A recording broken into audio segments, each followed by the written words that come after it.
World history between vision and reality.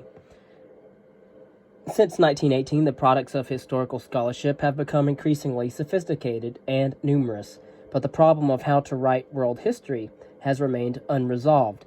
The need to find a solution, however, has grown more urgent with each of the many steps taken toward a truly global world.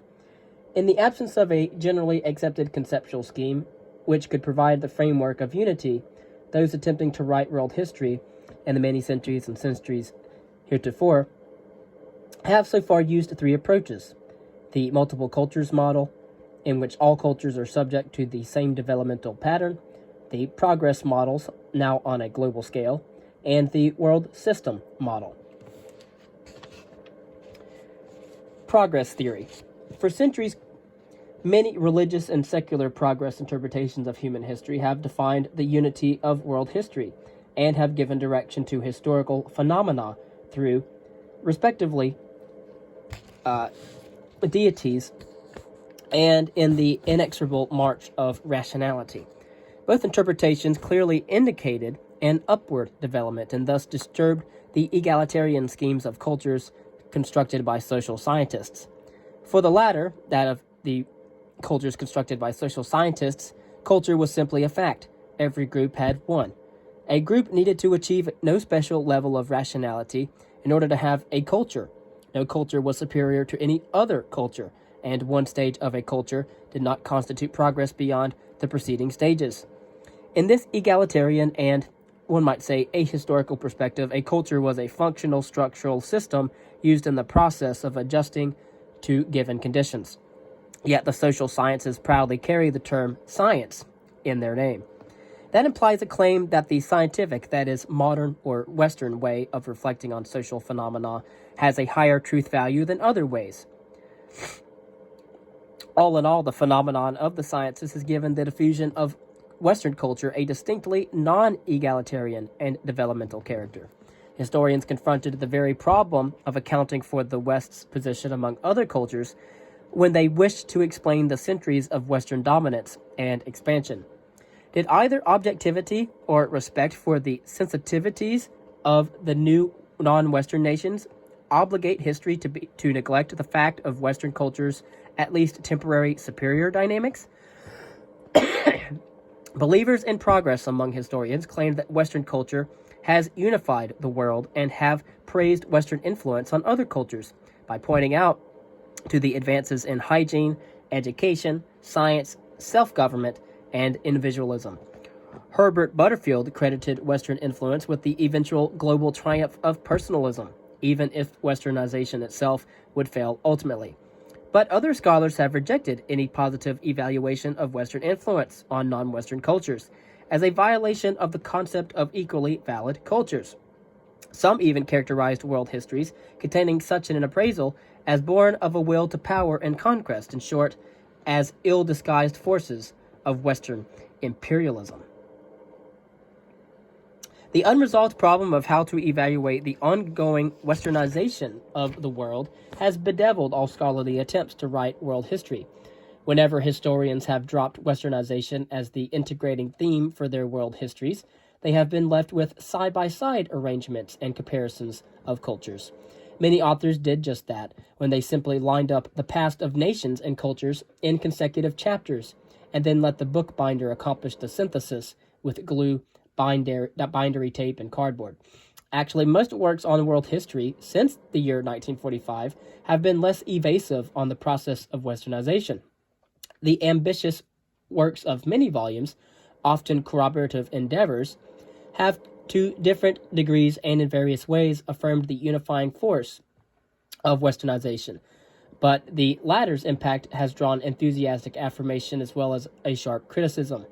Most of the recent ambitious multi-volume world histories have indeed retained a positive emphasis on Westernization without affirming Eurocentrism. And you might want to look at Historia Mundi and UNESCO's History of Mankind. There's also the Cambridge World History as well in 7 volumes. And I have the Cambridge World History in 7 volumes, as well as the Cambridge World Prehistory in 3 volumes. After 1945, different views have emerged on the development of scientific, technological Western culture. Under the impact of the human catastrophes of the 1930s and 1940s, some scholars have spoken of an end of history and a subsequent postmodern age with anti-progressive characteristics. Many say that the end of history was the product of an out-of-control rationality. Western culture has exhausted its creative potential and is entering a stage of utter stability. In this static and soon-to-be global stage, changes would happen only within a limited range. The increasingly frozen conditions characterized as crystallization and petrification would make anachronisms of all concepts linked to a rational, free, and creative subject. Ironically, modernity, the most dynamic period, was moving toward entropy. That postmodern stage offered no escape, since all past forces of change will have been neutralized. Collective agents, such as Marx's proletariat, the arts, and critical thought. It also would know no overall meaning or unitary development. While this vision of the postmodern world has found little resonance in the main body of historiography, it has led Marxist scholars, for example, to reinterpret the stages of capitalism, search for new change agents, and rediscover history's dialectic. Much later, and in an optimistic postmodernist vein, Francis Fukuyama saw in the victory of modernity's liberal democracy and the market economy signals for the end of history.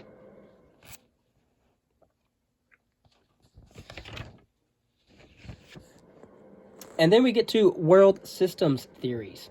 World system theory, the multiple cultures model with their mechanism of rise and fall, and the progress scheme, be it of the triumphal or the end of history variety, have both seemed and been system theories. After 1945, some world system theories have emerged with affinities to the two models, but also with significant variations from them. They stipulated a multitude of collectives that, in the course of history, through dynamic forces, became intertwined to form an interdependent system, albeit not necessarily through the westernization scheme. Thus, the philosopher Karl Jaspers stipulated the so-called Axis period from 800 BCE to 200 BCE as the phenomenon which gave unity to human history, at least during the centuries preceding modernity. During the time of the Axis or axial age from 800 BCE to 200 BCE, a period of 500 years or 600 years, the common spiritual foundation of humankind was constructed by such figures as Confucius, Lao Tzu, and other philosophers in China, the Upanishads, Buddhism and philosophy in India, Zarathustra in Iran, the Hebrew prophets in Palestine, and Homer, the philosophers and tragedians in Greece. But the commonality built on spiritual principles has been replaced in the modern period by the new network of communications. Alas, also a Western contribution, again.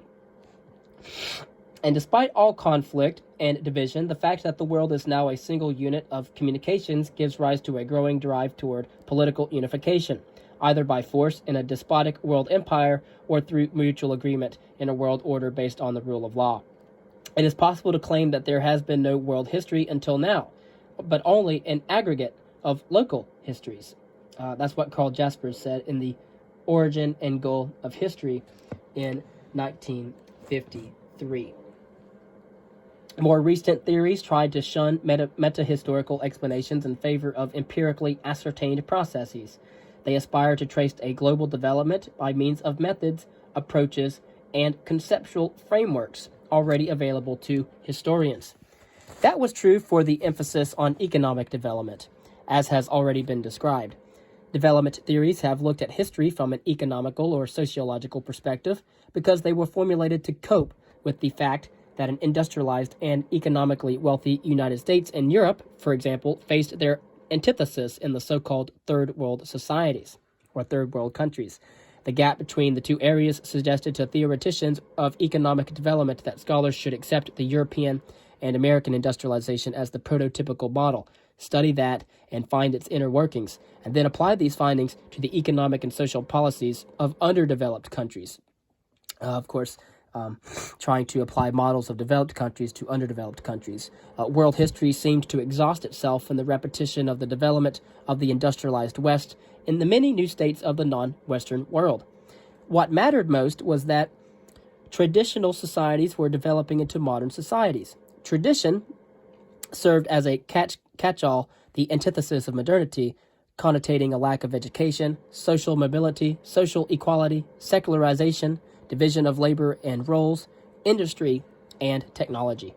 But once a traditional society accepted any modern feature, it triggered a process that forced it to revise itself almost completely, because all societies were seen as systems of interrelated parts. It would be difficult, however, not to see how closely this New World historical scheme resembled the old progress theory's pattern, from barbarism to civilization. The end result would be a completely modernized world, a westernization of global proportions. Although that term is avoided in favor of less offensive ones today, we use the terms industrialization and development. We would say an industrialization and development of global proportions instead of a westernization of global proportions. In opposition to the economic development theory, the so-called dependency theory viewed negatively the growing together of the world since the age of discovery and the subsequent colonization. In particular, Latin American scholars interpreted the process as the creation of a core of highly developed commercial and industrial states, at the cost of peripheral, economically dependent states that were destined for perpetual poverty and exploitation. Emanuel Wallerstein produced a systematic version of the dependency theory by using elements of other interpretive systems, including that of Marxism. But an entirely different approach has been taken by William H. McNeill in his Rise of the West, published in 1963, and his subsequent works. The world grew together through the cumulative effects of cultural interactions, the diffusion of successful adaptations. That process of growth also weakened national traditions and caused unavoidable, but in the end beneficial collective psychological dislocations. World history as a continuous adjustment process has now arrived at a point where, in order to avoid a catastrophe, another adjustment must be made. The establishment of a world government relying on a vast bureaucracy, strong military power, and a dedicated corps of technicians and administrators.